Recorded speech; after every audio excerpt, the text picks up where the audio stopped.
Hello everyone. आप लोगों के बहुत सारे डाउट आ रहे थे कि एआई का क्या रोल है और एआई के आने के बाद जैसे लोगों की जॉब्स पे इफेक्ट पड़ रहा है तो उससे कितना इफेक्ट पड़ने वाला है, या फिर जो नए जूनियर्स हैं या जो नए लोग कोडिंग की तरफ जा रहे हैं तो उनको कोडिंग पे फोकस करना चाहिए या नहीं करना चाहिए, या फिर ऐसी कौन सी लैंग्वेज है जो एआई के टाइम में भी अपना अलग से स्टैंड रखेगी और रखेगी तो हम लोग उसको प्रीफर करना चाहिए या नहीं करना चाहिए, और एआई कैसे लोगों की जॉब ले रहा है। तो ये सब बहुत सारे क्वेश्चंस हैं जो आप लोगों के आ रहे थे। तो आज हम लोग इस वीडियो में इन्हीं सब सारे क्वेश्चंस को देखेंगे वन बाय वन। तो चलिए स्टार्ट करते हैं। हाय, दिस इज प्रेरणा और आज हम लोग इस वीडियो में आजकल के जो कॉमन क्वेश्चंस हैं एआई को लेकर वो सारे डिस्कस करेंगे। तो होप ये वीडियो आपको अच्छी और इंटरेस्टिंग लगेगी। अगर फिर भी आपको कोई डाउट हो या आपको कोई क्वेश्चन जानना हो तो आप कमेंट बॉक्स में जाके कमेंट कर सकते हैं। तो चलिए स्टार्ट करते हैं। जो पहले लोगों के कॉमन डाउट आता है कि क्या एआई के आने से मार्केट पे कोई इफेक्ट पड़ा है, क्या लोगों की नौकरियां जा रही हैं। तो ये है, मतलब ये ट्रू है कि एआई की वजह से लोगों का मार्केट खराब हो रहा है और एआई की वजह से जॉब्स पे बहुत इफेक्ट पड़ रहा है। मतलब कि बहुत सारे लेज ऑफ हो रहे हैं, बहुत सारे लोगों को निकाला जा रहा है, उनकी परफॉर्मेंस पे इफेक्ट पड़ रहा है क्योंकि एआई खुद से कोडिंग कर रहा है। एआई खुद से एक प्लेटफॉर्म बना के दे रहा है जहाँ से आप इजीली कोडिंग कर सकते हो। आप कोपायलट यूज़ करके खुद का एक प्रेजेंटेशन बना सकते हो, आपको स्क्रिप्ट वगैरह सब दे रहा है। तो एआई बहुत हद तक डेवलपर्स की नौकरियों पे इफेक्ट डाल रहा है, लेकिन ये पूरा सच नहीं है। क्या है कि अगर आप मान लीजिए अगर आप सीधा एआई की तरफ जा रहे हैं तो एआई में क्या होता है, आप लोग को एक प्रॉम्प्ट लिखना होता है और एआई उसका एक आउटपुट देता है।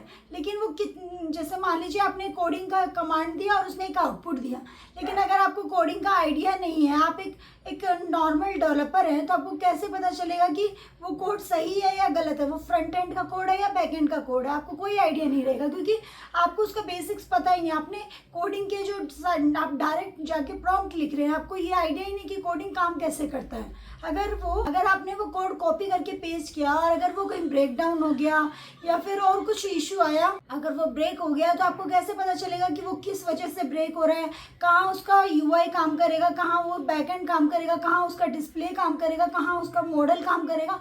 तो ये सारी चीज़ों का आपको कोई आइडिया नहीं रहेगा। एआई जस्ट आपको एक प्रॉम्प्ट एआई को आप जस्ट एक प्रॉम्प्ट दे रहे हैं, वो और आपको कोड दे रहा है, लेकिन उसको अपने अकॉर्डिंग एडजस्ट आपको ही करना पड़ेगा। लेकिन अगर आपको आइडिया ही नहीं है कि स्विच लूप क्या होता है, वेरिएबल कैसे काम करते हैं, फंक्शन कैसे काम करते हैं, आपको उसको बिल्कुल आइडिया नहीं है, आप सीधे जाकर उसके पे प्रॉम्प्ट लिख के कोडिंग ले रहे हैं, तो एआई भी आपका कुछ नहीं कर सकता। क्योंकि एआई अगर आपको कोई चीज़ मिल रही है, अगर आपके पास एक बुक है तो आप सिविल वालों को, एक आईटी वालों की कोडिंग लिखने के लिए कहिएगा तो वो नहीं लिख पाएगा क्योंकि उसको एक आइडिया ही नहीं है कि स्विच लूप क्या होता है और इफ एल्स क्या काम करता है। तो जब तक आपको उसको बेसिक नहीं पता तब तक आपके पास बुक होने से भी आप उसका कुछ नहीं कर सकते।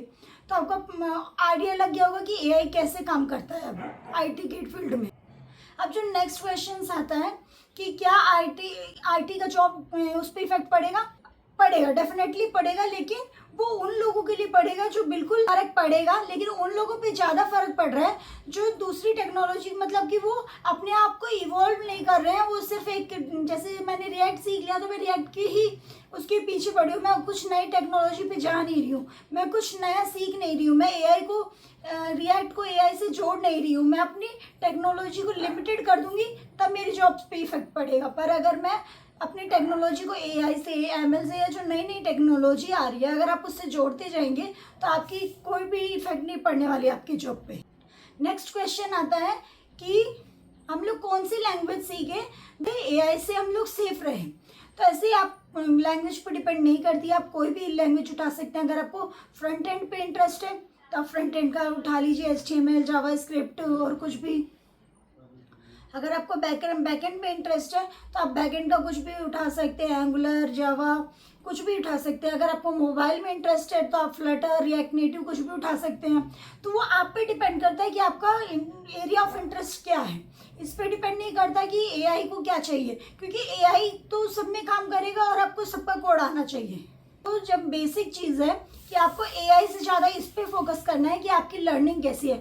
आप अपनी लर्निंग को टाइम दीजिए, आप उसको कोशिश करिए कि 90 दिन आप किसी भी कोड को सीखिए, उसके बेसिक्स को अच्छे से सीखिए, क्योंकि जितना अच्छा आपका बेसिक होगा उतनी अच्छी आपकी जॉब सिक्योरिटी होगी, उतना ही अच्छा आप एआई पे भी अपने प्रॉम्प्ट लिख पाइएगा और उसके कोड को एनालाइज कर पाइएगा। अगर वो बॉयलर प्लेट हो या फिर कोड ब्रेकडाउन हो तो उसको अच्छे से समझ पाइएगा।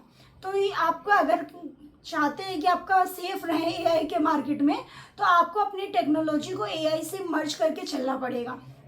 अपने बेसिक्स को क्लियर कीजिए, अपने कोडिंग पे ध्यान दीजिए, अपनी सॉल्यूशन प्रॉब्लम सॉल्विंग स्किल्स पे काम करिए। आप नए नए स्किल्स सीख रहे हैं तो आप इन सब चीज़ों पे काम करिएगा। तो अगर आपने अपना ये सारी चीज़ों फील्ड पे काम किया, आपने अपना डीएसए अच्छा कर लिया, आपने अपने एल्गोरिदम पे काम किया, तो आपको इससे कोई फ़र्क नहीं, वर्ल्ड में भी आप सर्वाइव कर पाइएगा। तो hope you like this video, thanks for watching.